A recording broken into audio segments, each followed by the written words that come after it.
Bonjour et bienvenue, vous êtes avec RE 2020 Expert et nous allons voir ensemble les étapes importantes pour que votre projet de maison individuelle respecte la RE 2020. Nous allons voir qu'il y a deux grandes étapes, avant le chantier et en fin de chantier. Avant le chantier, vous devez avoir ce qu'on appelle l'étude thermique. Elle se présente sous la forme d'une attestation BBO et elle est obligatoire pour le dépôt de permis de construire.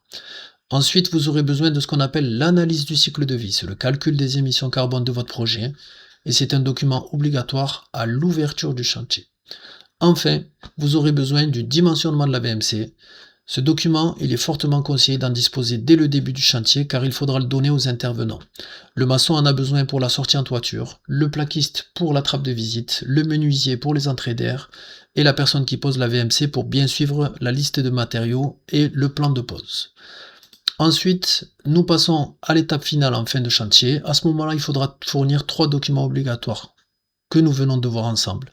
L'étude thermique, l'analyse du cycle de vie et le dimensionnement de la VMC. La personne qui est indépendante va réaliser un test de perméabilité à l'air. Elle va vérifier l'étanchéité à l'air de la maison.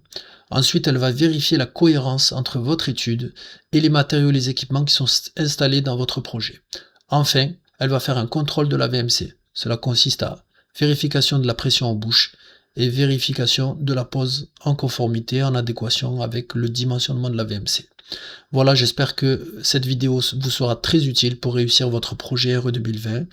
Vous pouvez consulter notre site web re2020expert.fr. Merci à vous.